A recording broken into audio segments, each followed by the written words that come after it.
Señoras y señores, qué gusto saludarlos. Bienvenidos a un programa más de Voces de un Diálogo, siempre con los temas que generan impacto en el país. Bueno, no hay duda de que uno de los hechos más impactantes de la jornada es la quema de 3 buses frente a las instalaciones de la Universidad Nacional Autónoma de Honduras. El hecho, pues, según los transportistas, representa una pérdida de más de 6 millones de lempiras. Y por otro lado, la tesis es que lo hacen en protesta al incremento a este servicio que se hizo efectivo desde el pasado 1 de diciembre. Vamos a colocar este y otros temas sobre la mesa de Voces de un Diálogo para abordarlo en el marco de la objetividad, de la seriedad que corresponde, del conocimiento que corresponde para que usted como televidente a nivel nacional y a nivel internacional pueda formarse su propio criterio. Queremos darle la bienvenida esta noche al general en condición de retiro, Luis Maldonado. Qué gusto saludarlo, ¿cómo está? Igualmente, muchas gracias por invitarnos, periodista Suazo.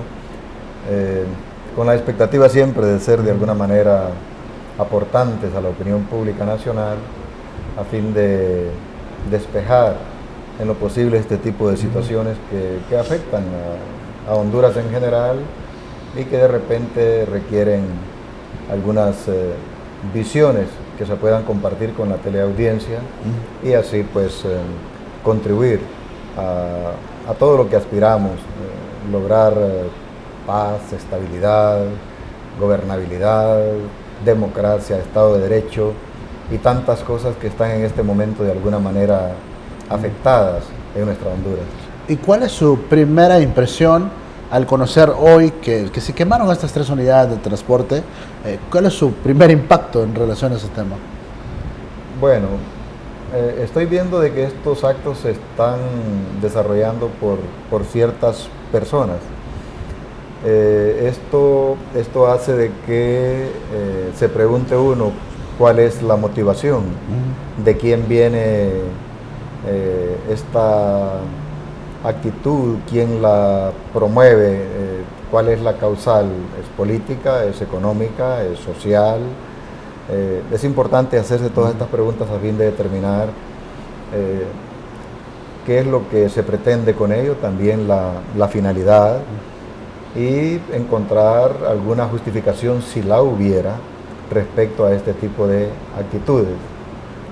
Si repasamos un poco las cosas que han sucedido, la primera es que en algún momento hubieron negociaciones entre el medio de transporte y el Instituto del Transporte respecto a un incremento de la tasa para el movimiento de las personas en el transporte urbano. Y creo que dejó una especie de falta de información sincera para con la población, porque de repente nos sorprende que entrando el mes de diciembre se aumente un lempira más de algo que había sido acordado julio o agosto recién pasado. Sin embargo, no quedó esto establecido con claridad y sorprendió a la hondureñidad. Desde ese punto de vista, pues, hay algo que se debe de exigir a las autoridades que dirigen estas entidades del gobierno para la transparencia, para la comunicación sincera y veraz a la sociedad. Esto provocó de que algunas personas que hacen uso de los medios de transporte se sintieran impactadas por ello, pero también provocó de que algunos se aprovecharan de esta circunstancia para hacer incrementos no contemplados en ese acuerdo. Eso es para ver la parte económica y el impacto social que esto provoca. Pero al ver a los actores, aquí si hubiese alguna motivación social, tendría ese acompañamiento social. Y si tuviera una motivación política, tendría ese acompañamiento del liderazgo político. Al final, el acto no debe de ser bien visto como una expresión de protesta. No lo veo bien, desde el punto de vista de que es un daño a la propiedad, es una obstaculización a la movilidad normal de las personas y también crea un impacto psicológico de miedo, de temor a la sociedad que circula en ese espacio. Entonces, estos son los ángulos en los cuales yo puedo apreciar este tipo de actividades, que es bueno profundizar en ellas para determinar sus motivaciones. Me parece excelente los elementos. Quiero tratar de encontrar el punto de equilibrio ahí entre todos, porque los han mencionado, creo que los han nombrado bastante bien. Por un lado, la gente se sintió burlada por parte del sector transporte. Y acá queremos hacer la salvedad porque se ponen susceptibles. Se ponen susceptibles y creen que es que de estos espacios o de otros espacios se puede aupar que se generen ese tipo de situaciones. No, yo creo que al final tenemos que concluir por qué ocurren. Eso es lo que justo vamos a hacer ahora. Pero no se pongan susceptibles a estos transportistas que, dicho sea de paso, no tienen el acompañamiento del pueblo hondureño. Pero por ese malestar de haber generado un acuerdo para ellos y no para el pueblo, habiendo utilizado la imagen del pueblo y el argumento del pueblo para lograr ese objetivo, quedó el malestar, quedó el mal sabor de boca. Eso por un lado. Usted señala que también políticamente podría tener sus motivaciones, pero que por otro lado también es condenable que ocurran situaciones de este tipo, no solo en Honduras, en cualquier parte del mundo. Durante los últimos días hemos tenido una situación en Francia, donde vimos buses quemados, taxis quemados, carros particulares quemados, monumentos históricos, centenarios de la cultura, del patrimonio cultural francés, pues que los dañaron con un propósito, que no le subieran centavos de euros de impuestos al combustible.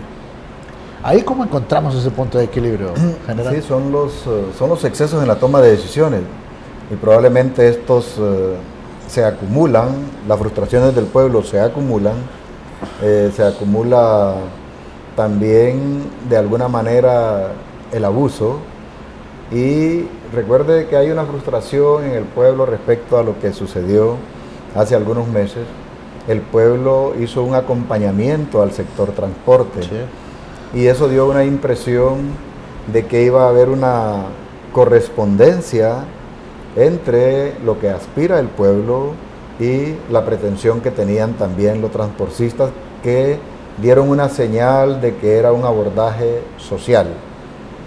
Sin embargo, en la medida de que avanzaban las negociaciones, este acercamiento, esta aproximación sociedad-transporte, se cortó un vínculo y se formó otro, el vínculo transportistas-gobierno, a través del Instituto del Transporte. Y en la medida de que esas negociaciones progresaban, en esa medida el pueblo creyó de que se estaban buscando soluciones para que le beneficiaran. Y así quedó, con esa expectativa. Y al moverse los acuerdos y las resoluciones, se hicieron en San Pedro Sula, se hicieron en el sur, se hicieron en Tegucigalpa, se utilizaron distintas representaciones del sector transporte, representaciones en términos de sectoriales, de inversionistas del transporte, etcétera, y habían acuerdos, se firmaron acuerdos. Esa firma de esos acuerdos no quedó clara para el pueblo, ni tampoco de los mismos dirigentes del transporte comunicaron al pueblo a qué acuerdos habían llegado con el gobierno, y el gobierno lo pudo haber comunicado en su momento, pero reitero, la sociedad fue sorprendida porque no hubo la suficiente transparencia para hacer la comunicación debida, y por eso hablo de la acumulación. A lo mejor en Francia está pasando eso, una acumulación de peticiones, de demandas que de repente no tienen la respuesta oportunamente. Y aquí se acumulan dos cosas: la frustración de haber sido engañado, la sociedad que usa este tipo de medios, al haberse trasladado el acuerdo social transportista a transportes gobierno, hacerlo de un lado, y haber sufrido este impacto que en realidad a cualquiera que usa el medio de transporte de buses le afecta, porque estamos viviendo situaciones muy, muy difíciles para el acceso a los recursos que garanticen la autosostenibilidad de las familias. Entonces provoca ese impacto. Ahora lo que yo censuro es que si esto tiene una fundamentación social, quienes hacen el acto no tienen el soporte social. No debemos de esperar de que una masa social se mueva para incendiar buses, pero sí la masa social se puede mover para demandar derechos. Y cuando estas personas enmascaradas relevan el sentir de la sociedad y se convierte esto en un acto delictivo, entonces estamos en un problema de actuación, de cómo se debe de actuar para presentar mis demandas. Ahora, ¿tiene el acompañamiento o la solidaridad encubierta, si se quiere, del pueblo, de algunos actores políticos? Que si yo la veo. Si usted percibe eso en ellos, al momento de ejecutar este tipo de acciones, cuando por la gente lo ve en la tele, ¿se impacta para bien o se impacta para mal? Por la forma en que actúan, sin haber habido una manifestación previa de un sector social que pudiera apoyar la acción violenta, no la veo. Implícitamente pudiera decirse, estoy aquí porque estoy a favor del pueblo, porque aumentaron los precios de la tarifa. Implícitamente se puede creer así, pero tampoco estamos para adivinar comportamientos sociales. No es tan simple. Tiene que haber una manifestación social, y a esa manifestación social, si habrá de acompañarla una acción violenta, ahí estaríamos identificando si hay en realidad un soporte de la misma. Ok, para tratar de explicarlo así. Lo que usted señala es que antes de llegar a este extremo, debió haberse generado una protesta pacífica. Y aparte de la protesta hay lenguajes, sí. Por ejemplo, la sociedad tiene sus organizaciones comunitarias al interior de cada aldea, de cada colonia, de cada caserío. También tienen una entidad que se encarga de la defensa del consumidor. Fiscalía. Y también en el nivel del gobierno está la Oficina de Protección del Consumidor, que depende de la Secretaría de Industria y Comercio, creo. Sí. Y aparte de ello, en la última instancia, en la Comisión de Delitos, está la Fiscalía del Consumidor. Entonces creo que dos instancias de carácter social deben de utilizarse antes de esto, una gubernamental, que es la oficina, y luego ya la parte de la Fiscalía es un poco más complejo porque tiene que tener el acompañamiento para hacer un acto que implique un requerimiento fiscal. Entonces, por ahí se visualiza el problema. No es de aplaudir el acto violento, pero tampoco no debemos de hacernos a un lado para saber apreciar y valorar en su justa dimensión de que las medidas que se toman y que no se comunican adecuadamente y que no es producto de acuerdos entre la sociedad y el Estado y el gobierno, entonces tiene un impacto que al no satisfacerse acumula frustración, y frustración acumulada es violencia. Ahora, se evidencia acá, a su criterio, también la debilidad institucional. Usted nos mencionó todas las instancias previas que se tuvo que haber buscado para evitar que quemaran los buses, para evitar ese tipo de protestas extremas. Sin embargo, enumerándolas, industria y comercio no sirve para nada, no lo digo yo. Después las instancias comunitarias las dejan solas, no tienen el respaldo popular, el respaldo social y mucho menos el respaldo político. Y si nos vamos al Ministerio Público, la institucionalidad representada en el Ministerio Público, bueno, no puede ni con los emblemáticos casos de corrupción. ¿Qué decir de este tipo de situaciones? ¿No es como el colapso de la institucionalidad? De acuerdo. Es uno de los casos que más debe de apuntar para reflexionar este gobierno respecto a lo que ha constituido la institucionalidad hasta este momento. Soy uno de los críticos, tal vez no he tenido los espacios, sobre esta Secretaría de Industria y Comercio. Antes esto se llamaba Secretaría de Economía y tenía una visión amplia respecto a cómo desarrollar un plan estratégico para el desarrollo económico. Ahora se llama de desarrollo económico y otra de desarrollo social. Bueno, pero ¿vemos nosotros acaso en la gestión de estas secretarías la conexión que hay entre la visión de país, plan de nación, entre lo que debe de ser un plan de gobierno cuatrianual del periodo de gobierno enlazado con este plan al 2038, y estas secretarías actúan interconectadas con ese gran plan, o cómo?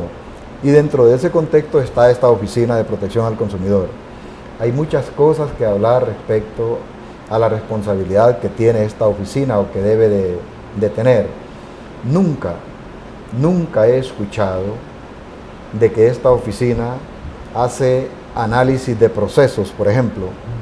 Análisis de procesos para que, vaya, en este caso del transporte, cuál era el costo de importación de recursos, de repuestos hace 5 años, cómo ha venido esto creciendo, cómo se ha comportado, versus cuál ha sido el proceso de incrementos salariales en la empresa privada, en ajuste de sueldos y salarios en la administración pública, etcétera. ¿Cuál es el comportamiento del crecimiento de las demandas de transporte y los otros medios que hay? ¿Cuál es el nivel de capacidad de ingreso de parte de la ciudadanía que utiliza el medio de transporte y a estos procesos inflacionarios? ¿Cómo se mueve todo eso para tener fundamentaciones técnicas, científicas acerca del comportamiento de los servicios que se prestan versus la capacidad de adquisición y de gastos que tiene cada ciudadano que utiliza esto o que utiliza todo? Pero en este caso en particular estamos haciendo estas reflexiones. Y le voy a citar un caso que ojalá le llegue al gobierno. Conozco de vista y de presencia como un productor de un masito de culantro, de cilantro creo que es el nombre, se le va a comprar al sitio donde él vende por 90 centavos, y ese mazo cuando llega al comercio lo parten por la mitad y cada uno cuesta 4 o 5 lempiras. Ahí hubo un 900% de incremento y de ganancia solo por traer el producto a 20 kilómetros a la ciudad, y luego lo está esperando el intermediario Coyote que hace de la suya. Esos son procesos de producción, de intermediación, de transporte, de bodegaje, de distribución y venta. ¿Cuáles son las matrices de análisis que tiene el gobierno para verificar ese proceso de producción a comercialización, las manos por las cuales pasa y cómo ese pobre productor es afectado completamente sin que haya... Yo no recuerdo sinceramente haber escuchado una oficina o un representante de esa oficina que estamos hablando presentando un argumento o estar en el mayoreo haciendo el análisis de compraventa que hay ahí, y por qué a una persona se le ocurre decir no, hoy amaneció a 2 lempiras más. ¿Cuál es la relación de una cosa que cuesta 6 lempiras y que le aumento 2? Es casi el 35% de un día para otro. ¿Dónde sucedió ese 35%? En un pasamano del Coyote al vendedor. Y el vendedor habría que determinar si lo compró de esa manera. Al final un consumidor afectado. Quería hacer esta anotación. ¿Y sabe qué pasa? Que eso es debilitamiento institucional. Cuando van a los acuerdos los transportistas, por ejemplo, se van a reunir allá al instituto, ahora los nombres, como le ponen, la dirección de transporte, pues, porque ahora pretenden cambiarle los nombres como para que cambie la percepción de la gente, pero bueno, transporte, Instituto de Transporte Terrestre. Ahí debe estar industria y comercio, debe haber un técnico, que ya con un informe técnico, así como usted lo señala, que dé a conocer a las autoridades de transporte, mire, la canasta de repuestos a nivel internacional está acá, puesta en Honduras cuesta tanto, puesta en el mercado para estos señores cuesta tanto. O sea que ha incrementado o ha disminuido o ha mejorado la condición de los repuestos en tanto. Es un informe técnico para sustentar un incremento en la tarifa. Tiene que estar finanzas, tiene que estar industria y comercio, tiene que estar un representante de la fiscalía ahí, presto para poder determinar y levantar actas de qué es lo que está ocurriendo. Tienen que estar los consumidores organizados también en las reuniones y que se pueda determinar a conciencia cuál es el verdadero precio que tiene que cobrársele al usuario final, que es nada más y nada menos que usted que nos ve y que se levanta a las 5 de la mañana, que va para el mercado, que va para su trabajo y que tiene que utilizar este servicio. Pero no lo hacen así. Solo dos sectores se reúnen. No hay el debate solo es de beneficio para ambas partes, pero nadie reacciona sobre eso. Y sería una herramienta muy importante de que esta oficina tuviera una adecuada organización, porque serviría para hacer una evaluación de la microeconomía. Estamos hablando de todo, de mercado, de producción del campo, de prestación de cualquier otro servicio que implica la sostenibilidad de la familia. Y no solamente es arroz y frijoles y verduras y esto, no, se trata de otra clase de servicios que para determinar, para fijar un incremento, tiene que tener comportamientos técnicos científicos, no solamente porque desde un lado se hace una valoración, de costos y del otro lado no se hace la valoración de ingresos a quien se le va a prestar este servicio. Y claro, alguna gente se mueve cómodamente porque reciben incrementos, aún en los espacios políticos, reciben incrementos selectivos. Eso crea esa gran brecha y crea un entorno de comodidad en la cual usted no puede ver qué es lo que está viviendo, qué es lo que está sufriendo el verdadero pueblo. Entonces, cuando se crean estos ambientes de desigualdad social, ¿sí?, de alguna manera hay que esperar de que habrán reacciones. Pero mi mensaje último es ese: hay una deficiencia y una falta de compromiso de parte de estas oficinas para hacer lo que les corresponde, o si de alguna manera se encuentran limitadas, probablemente no haya el reglamento, la organización, los medios. Pero más arriba hay algo que sí se puede motivar: voluntad política. Y si no lo hay en un poder del Estado, ahí hay cuestiones de justicia, agiotaje, ahí hay cuestiones de justicia. Responsabilidades penales. Exacto. Y por otro lado también hay funciones del Congreso Nacional. En el caso de ver estas deficiencias, el diputado está para apreciar y valorar estas cosas y tomar las iniciativas que corresponden. Ok, nos ligamos porque fíjese que recién usted es un hombre cuya preparación le permite conocer la estrategia política, estrategia de seguridad, estrategia en diferentes ámbitos. Acá en Honduras hace falta mucha estrategia y lo vemos reflejado en todos y cada uno de sus problemas. Vemos que la clase política está en problemas, no se logran poner de acuerdo porque las estrategias de cada quien son extremas y están diseñadas para chocar y no alcanzar acuerdos, porque hacen prevalecer sus intereses particulares, y lo hemos reflejado en todo. Lo de estos buses es una crisis política lo que la genera, y todos los problemas que tenemos en Honduras es en razón de este tipo de situaciones. Fíjense que acá ocurre un fenómeno. Hace una semana y media, bueno, ya vamos a las 2 semanas de que se llevaron al hermano del presidente de la República, nada más y nada menos.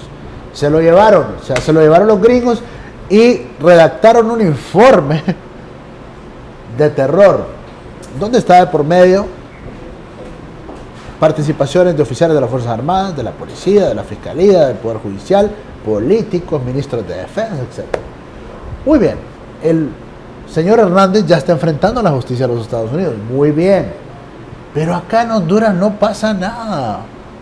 Nadie mueve un dedo ni va al paso para poder preguntar: disculpe, Fiscalía, ¿ya inició usted diligencias para determinar cuál fue el papel de todos estos actores que, según el gobierno de los Estados Unidos, tuvieron participación en actividades ilícitas? Nada, general.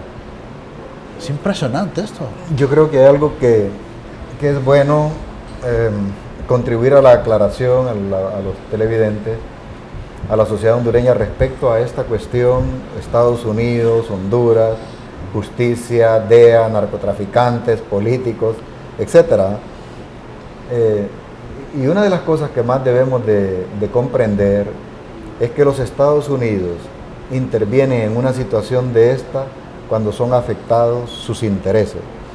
Y los dos intereses que son afectados en Honduras, o tres, son la salud del pueblo norteamericano, relativamente, porque también se tolera este consumo de drogas.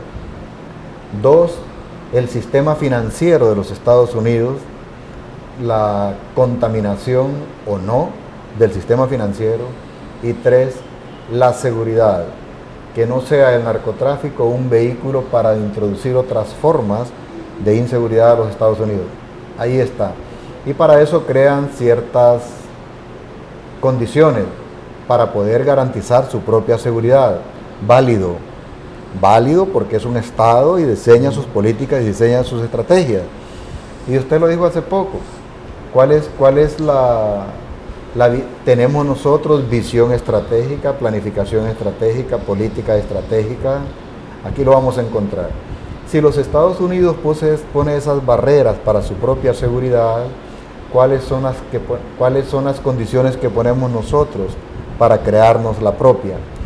Si los Estados Unidos es capaz de abrir un expediente para el señor Juan Antonio Hernández desde el 2004 hasta la fecha, ¿qué ha pasado con nuestras instituciones que tienen que ver con el Ministerio Público, con la Policía Nacional y todas sus agencias de investigación, con las Fuerzas Armadas y su sistema de inteligencia, ahora más reciente con la Dirección de Inteligencia Nacional? En este sentido, ¿cómo actúa la institucionalidad para poder hacer frente a las distintas situaciones de riesgos a las cuales se somete? Los Estados Unidos abrió este mecanismo de la extradición porque se enteró que todo ese movimiento de drogas y lavado de activos, que es lo que verdaderamente pesa, todo ese lavado de activos, seguían canales de sistemas financieros hondureños para pegar en el sistema financiero de los Estados Unidos. Aquí hay que frenar. Y bueno, acuerdo de extradición, acuerdo de intercambio de información, cooperación interagencial con la DEA, apoyo de sistemas de radar y cosas. Ellos empiezan a crear un ambiente de contribución a ese estado que se llama Honduras, para que desde Honduras comience el primer valladar, el primer obstáculo, el primer sistema de control. Y yo tengo el último. Y dentro de esos recursos, los Estados Unidos, y dentro de ese último, la extradición. Si aquello no funciona, yo sí voy a funcionar. Y es por eso que nosotros vemos esto como algo conveniente pero penoso, en el sentido de que sí es conveniente de que se nos haga una limpieza de nuestro ambiente cargado de narcoactividad, cargado de crimen organizado, cargado de muertes, cargado de delitos conexos, cargado de corrupción, cargado de vinculación entre la narcoactividad y el Estado, una sociedad también inserta en eso, ya sea por consumo o distribución. Y todo lo que usted ve aquí, en eso debemos de decir gracias, norteamericanos, porque nos están ayudando a limpiar en esto. Pero como contraparte de nuestra conducta debemos de decir, estoy avergonzado como pueblo porque soy incapaz de crear mis propios mecanismos, mis propios marcos jurídicos, mi propia institucionalidad, mis propias capacidades, mi propia planificación como Estado soberano para no depender de esas soluciones. Y esta veintena o un poco más de personas que han sido extraditadas son los que han abierto los casos. Esto siguiera, esto fuera normal. Terrible, sí. Exacto. Y ahí viniera lo que usted dice, si no hay planificación estratégica de Estado, entonces quiere decir que las planificaciones se ven sectorizadas y tal vez con alguna influencia ideológico-partidaria. Me muevo de tal manera de que yo pueda salir con alguna ventaja partidaria, electoral, etcétera, y de simpatía, pero no pongo a Honduras como el referente de la toma de decisiones. Entonces estamos también en ese problema, y ese problema es grave. En la medida de que nosotros perdamos nuestra capacidad para tomar decisiones en torno a Honduras y nos alineemos con decisiones personalizadas algunas, partidarias otras, ideológicas otras, etcétera, Honduras no va a marchar adecuadamente. Y esto conectándolo políticamente, que tampoco hay estrategia, por lo menos efectiva. Lo que vemos de parte del oficialismo, llamó la atención en las últimas horas ver a la encargada de negocios entregándole aviones a la Fuerza Aérea, entregándoselos de manera directa al presidente Juan Orlando Hernández. Ahora, ¿qué opinión le merece eso? Esto tiene pudiera tener dos enfoques para apreciar el momento. Uno es que las relaciones de Estado, son diferenciadas de las relaciones entre personas. Entonces, independientemente que el presidente sea Hernández o que sea Pepe Lobo o que sea cualquiera que fuere, los Estados Unidos, en este caso los Estados Unidos, tienen una política de cooperación en el marco de convenios. En algún momento se decidió entregar ese avión para usos de gestión de riesgos y todo eso. Muy bien, gracias. Y estos helicópteros estaban siendo reparados, repotenciados en Brasil. Entonces llegaron muy bien, gracias. Y yo lo juzgo positivo desde el punto de vista de la utilidad que tienen estos recursos. Los helicópteros y los aviones unimotores con cierta cantidad de plazas son muy útiles para propósitos de la gestión de riesgos en general. Pero está también la otra visión. ¿Y por qué ahora? ¿Cómo puedo ser tan dadivoso en este momento de que hemos descubierto que los dos últimos presidentes, parte de su familia está involucrada en asuntos de corrupción, en asuntos de narcotráfico? Pudiera ser esa la otra percepción. El contraste, ¿verdad? El contraste, pero también quiero apuntarlo. Las relaciones de Estado no es que hacen caso omiso de eso. En el caso de los Estados Unidos está viendo. Y el hecho de que se hayan pedido en extradición al señor Antonio Hernández, eso hace de que ellos también hagan las diferencias. Entonces, veámoslo como de que este programa de entrega de la aeronave obedece a un programa de cooperación por convenios internacionales. Y la otra cosa conviene a los intereses que yo antes apuntaba. Y aquí también hay que mantener otro criterio. No se trata de amigos entre la Embajada de los Estados Unidos y el presidente o los Estados Unidos y Honduras. Se trata de aliados en función de intereses. Entonces, aquí viene otra reflexión. Nosotros, los hondureños, miraremos que nuestras aspiraciones y nuestros intereses se cumplen tal y como debieran, cuando en realidad nos enfoquemos en ello, en cuáles son las aspiraciones de ese pueblo. Yo trabajo por él, planifico por él, diseño estrategias, políticas, planes, programas por él. En tanto, otros estados están haciendo lo propio para mantener sus fortalezas y sus relaciones con otros estados con ventajas. Nosotros nos debilitamos institucionalmente y tampoco tenemos la fortaleza moral como para de alguna manera tener fundamentación para el trato que hay entre los estados. Sí, es que algunos, sobre todo de la oposición política, estuvieron especulando en las últimas 2 semanas. Bueno, ya se llevaron a Tony, ahora va Juan Orlando.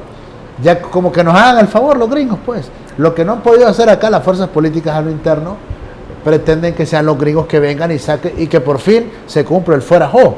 Sin embargo, vemos que con esto que ocurrió en las últimas horas no es tan así. tan Sí, fácil. no debemos de estar nosotros expectantes a que en este caso los Estados Unidos sea el que resuelva nuestras situaciones. Ahora le voy a decir algo también, asociado esto con lo que ha pasado en el año. Se trata de lo que pudo haber sido aprovechado en el marco de la intención de Naciones Unidas con respecto al diálogo. Si el enfoque de los políticos hubiera sido desde enero Honduras, entonces yo necesito poner a Honduras en una plataforma conveniente antes de que finalice 2018. Y por lo tanto, esta oposición política debió haber leído adecuadamente la situación en la que estamos viviendo y cómo crear condiciones para que el 2019 sea un año a favor. De intensos intereses políticos. A favor desde los intereses nacionales. Que debió haber sido la mentalidad de toda la oposición política y en acompañamiento de la sociedad. Cuando las líneas políticas se mueven dispersas, saca provecho el que tiene más poder. Sí. Saca provecho el que tiene más poder. Entonces, ahora hay que esperar de que la agenda política, y esto lo voy a decir con toda claridad, hay que esperar de que la agenda política se mueva desde el poder. Si la oposición política no sabe transmitir a la sociedad y la sociedad corresponder a ese mensaje de la oposición política, el poder, en el poder, va a marcar la agenda. Bueno, eso ha ocurrido en los últimos 10 años. Sí. Ellos han puesto la pauta. Pero esto tiene correspondencia también con la narcoactividad y con la política. No sé si lo he dicho a través de este canal, pero lo voy a reafirmar. No se trata del poder del narcotraficante y todos sus recursos. Se trata de la vulnerabilidad y la permeabilidad de las instituciones y personas encargadas de luchar contra la narcoactividad para ser infiltradas y ponerlas a favor para que la droga pase. ¿Quién es más poderoso? ¿Los cárteles de la droga o los que se encargan de enfrentárseles? ¿O quién es más débil? En este caso, estamos viendo de que nuestra institucionalidad es tan débil y las personas tan vulnerables a la oferta delictiva que se van del lado de los cárteles, y por eso esos flujos y por eso toda la dinámica de la narcoactividad en Honduras. En la política, ¿quién pesa más en la toma de decisiones? La estrategia desde el poder que se está dando, digamos, desde el 2010 de una manera, o el resto que lo permitimos. El mejor ejemplo que yo pongo es cuando en el 2012, el 12 de diciembre, se defenestra la Corte. Esa es una defenestración, no es un relevo, voy a decir militarmente, de una corte por otra, porque hay un proceso para cambiar los magistrados. Es una defenestración, entre comillas, democrática, porque hubo un voto para hacerle daño a una institución. Pero no solamente era el Partido Nacional. Ahí había PINU, UD, Partido Liberal y Democracia Cristiana. Y ese acto alcanzó 96 votos. 96 votos. ¿Y el Partido Liberal Nacional cuánto pudo haber tenido? 70 quizás, ¿no? O 65, qué sé yo. Pero el resto eran los otros partidos. ¿Dónde está la institucionalidad? ¿Dónde está la fortaleza para frenar una pretensión que implica violación constitucional? Estamos débiles por una parte, se fortalece la pretensión política inmoral, digámoslo, mientras lo que haya de la oposición política debe presentar una contraparte fortalecida, unificada, para que los abusos de poder no avancen. Ok, tenemos que seguir monitoreando esto, porque acá también se quitan la careta aquellos políticos de oposición que tienen sus propios intereses. No, es que hasta estar peleados entre oposición es negocio. No mira que el poder, como usted lo señala, negocia por aparte. Tengo bien a este, tengo bien al otro. Por aparte, es mejor tenerlos, en cuanto los tengan separados, va a seguir ganando el Partido Nacional. Esa es la clave. Eso es todo. O sea, mientras Luis Zelaya se está peleando por su lado, Mel por su lado, Nasralla por su lado, y los demás partidos dispersos, entonces esa es la fortaleza del Partido Nacional. Creo que pocas veces se dice en televisión así abierta esa posibilidad. Eso es todo, esa es la fortaleza del Partido Nacional. Partido Nacional fuerte a lo interno, porque ellos se unen, se tragan, no se mastican, pero la fortaleza de ellos es la debilidad de los otros. Esa es una teoría que debemos de aceptarla. Sí. Cuando esa teoría se invierta o por lo menos se iguale, en donde... Bueno, se juntaron dos. ¿Ah? Solo se juntó Nasralla y Mel y vea lo que pasó. Interesante, ¿verdad? Solo dos actores. Si se hubiese sumado Luis Zelaya, creo que hubiese estado un poco más difícil la cosa para el Partido Nacional. Pero solo se juntaron dos. Sí. Nasralla y Mel, y vean lo que ocurrió. Una crisis postelectoral. Y si se hubiese sumado Luis Zelaya, probablemente les hubiese costado, ya hubiesen tenido que hacer un fraude del 100% para poder ganar las elecciones. Entonces, eso es lo que ocurre en el país. Cerrando, general, hay un tema que nos ha impactado en las últimas horas, y es que un capitán vestido de civil está en un mall Premier, están dos carros iguales, uno igual al de él, ve que una persona va a abrir un vehículo, lo agarra a tiros, casi lo mata. Está bien, bueno, es un hecho que ocurrió. Y la versión del capitán es que él presumió que era un delincuente que le quería robar su carro y que él reaccionó. Pero esa es la versión de él. Me impacta que las Fuerzas Armadas salgan en las últimas horas a través de un comunicado oficial a repetir la versión de él, afirmándola, dándola como un hecho, lo que señala el capitán involucrado en este hecho. ¿Qué opinión le merece a ustedes? Bueno, en principio de que el acto, si bien es cierto, las Fuerzas Armadas se pueden pronunciar sobre él porque está un militar involucrado, sí, pero pasa al fuero civil, porque no es un asunto entre militares. No obstante, por efectos de aclaración institucional, las Fuerzas Armadas hace ese comunicado.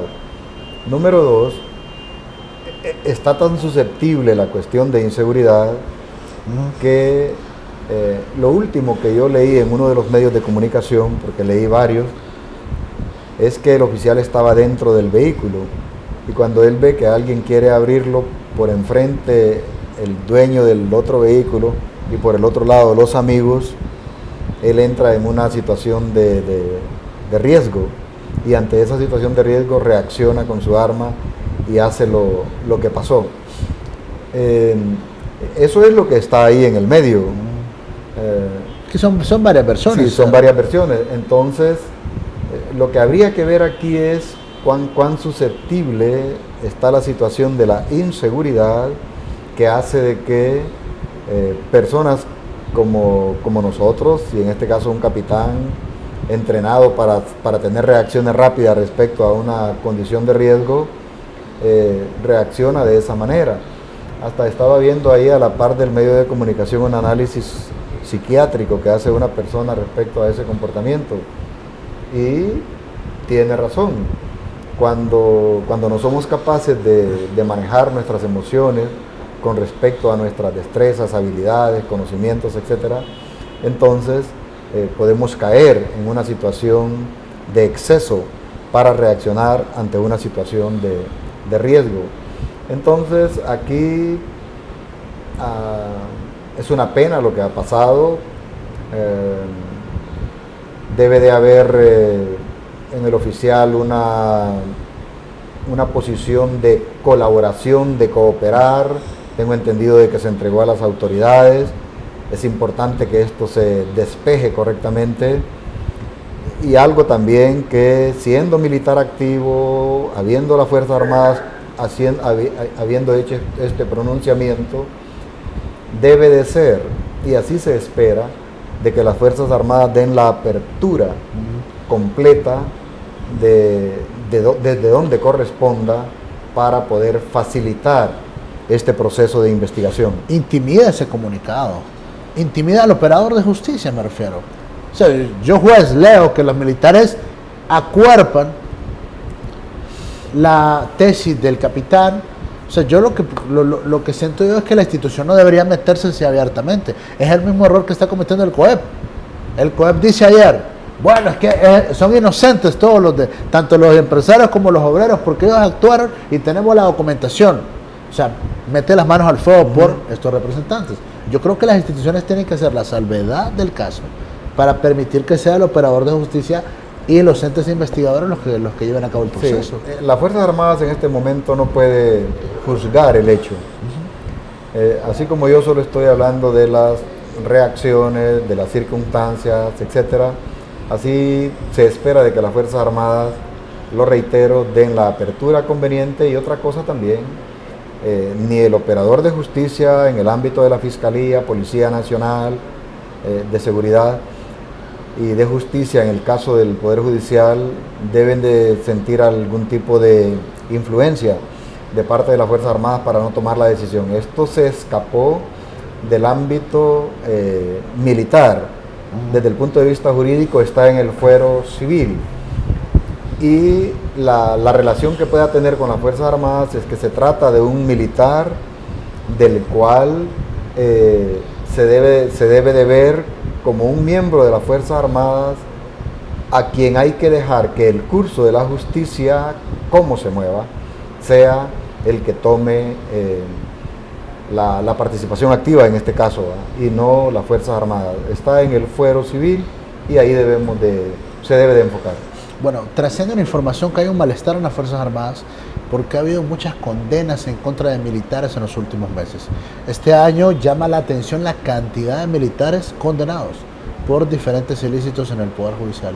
Es más, ha habido ahí quejas de operadores de justicia que señalan que se les está dando seguimiento por cuerpos de inteligencia militar o por cuerpos de inteligencia del Estado como una reacción ante la cantidad de condenas que han sido objeto miembros de las Fuerzas Armadas este año. Fuerzas Armadas o policía, una combinación. Bueno, pero es que la policía militar lo meten como militares. No, la policía militar es militar. Bueno, entonces ha habido varias condenas del policía militar. Sí. Entonces, de los últimos meses, y también, bueno, ahora recién, dicen que hay mucha susceptibilidad en ese tema. Sí. Yo creo que la sociedad debe estar atenta al comportamiento de los miembros de las Fuerzas Armadas, de la policía y cualquier órgano de seguridad del Estado, y a demandar un comportamiento como debe de ser. Y no debe de ser una reacción de las Fuerzas Armadas tomar algún tipo de represalia o reacción adversa que pueda de alguna manera influir para que desistan los órganos de investigación, sea de la Policía Nacional o de la Fiscalía, cuando se tomen este tipo de resoluciones, mucho menos de un juez. Eso sería ya un exceso de parte de las Fuerzas Armadas hacer este tipo de actos.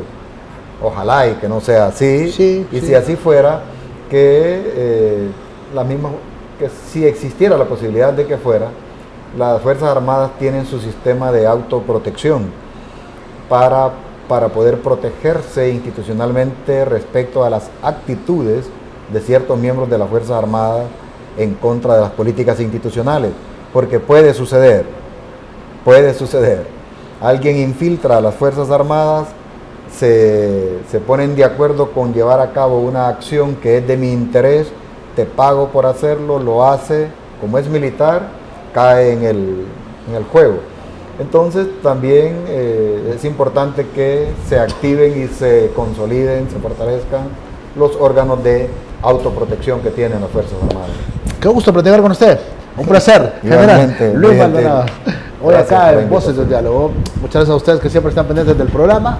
Señoras y señores, estamos muy agradecidos por el favor de su sintonía. En nombre del ingeniero Bastian, que ha estado hoy al frente del proceso, yo soy Alan Fiallos. Los dejo con estos importantes a nosotros. Véalos, por favor.